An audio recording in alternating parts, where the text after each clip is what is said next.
नाशिकमध्ये हे काय पहिल्यांदा घडले नाही. राजकीय नेत्यांच्या सभेत लोकांनी कांदे फेकले होते. विरोधकांनी अशा प्रकारचं गलिच्छ राजकारण केलंय. त्यांच्याच पदावर असलेले लोक जर अशा प्रकारची प्रश्न विचारत असतील तर त्यांनी त्यांच्या स्टेजचा वापर पण करावा ना.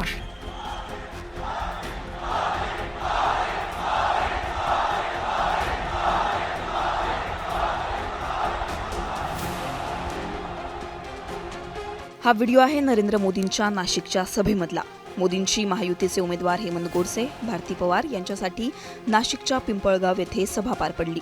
या सभेत मोदींच्या भाषणावेळी एका युवकानं कांद्यावर बोला असं म्हणत जोरदार घोषणाबाजी केली आणि एकच गोंधळ उडाला.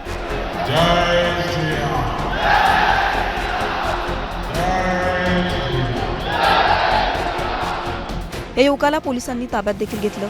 आता या युवकाचे शरद पवार तसेच मवियाच्या नेत्यांसोबत फोटो समोर आलेत. हा युवक राजकीय पक्षाचा पदाधिकारी असल्याचा आरोप भारती पवारांनी केलाय.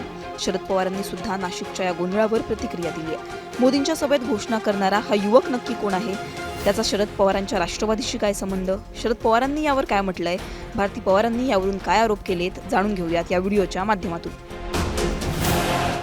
मोदींच्या सभेत घोषणा करणाऱ्या या तरुणाचं नाव किरण सानप असं आहे. किरण सानप हा राष्ट्रवादी काँग्रेस पक्ष शरद पवार गटाचा IT सेलचा पदाधिकारी असल्याचं बोललं जात आहे. किरण सानप गेल्या अनेक वर्षापासून शेतकरी चळवळीमध्ये काम करतोय. या तरुण शेतकऱ्यानं जर मोदींना प्रश्न विचारला असेल तर त्यात गैर काय असं म्हणत शरद पवारांनी सुद्धा किरण सानप याची बाजू घेतली आहे.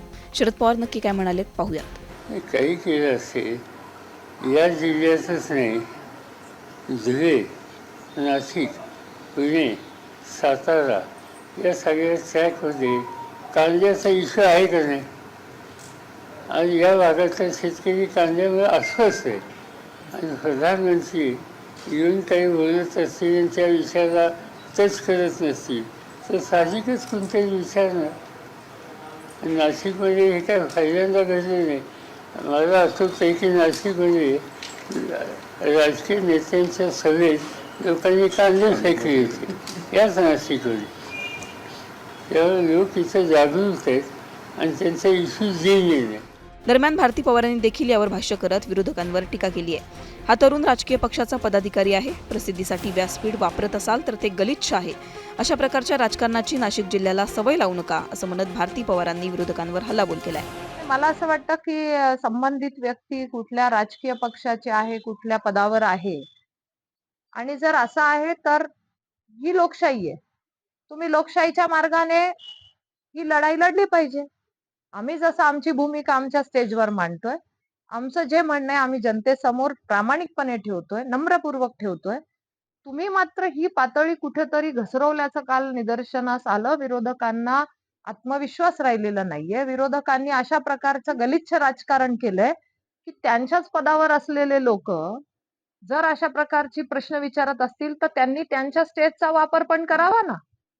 लोकशाही म्हणण्याचा अर्थच काय? तुमची जर एक प्रकारची मोदीजींच्या विरोधात भूमिका तुम्ही स्पष्ट केलेली आहे, तुम्ही तुमच्या व्यासपीठावर जाऊन खुलेपणाने आम्हाला प्रश्न विचारा. आम्ही जनतेला उत्तर देण्यासाठी बांधीलच आहोत. मी परत एकदा सांगते की हे कागदपत्र त्या गटाने, त्या विरोधकांनी, त्या कुठल्या कार्यकर्त्यांनी वाचले नसतील का? जरूर वाचलेत. त्यांनी हेही समजून घ्यावं की हा ड्रायपोर्ट कोणासाठी येणार आहे. हजारो कोटींचं बजेट नाशिक जिल्ह्याला पहिल्यांदा शेतकऱ्यांसाठी कोण देणार आहे? पंतप्रधान मोदीजी देणार आहेत. दरम्यान मोदींच्या सभेत घोषणाबाजी करणाऱ्या या युवकाचे मविया नेत्यांसोबत फोटो समोर आल्याने आता एक नवीन वाद सुरू झालाय. तुम्हाला यावर काय वाटतं हे कमेंट सेक्शनमध्ये कळवा. मुंबई तकला तुम्ही सबस्क्राईब केलं नसेल तर सबस्क्राईब करा. धन्यवाद.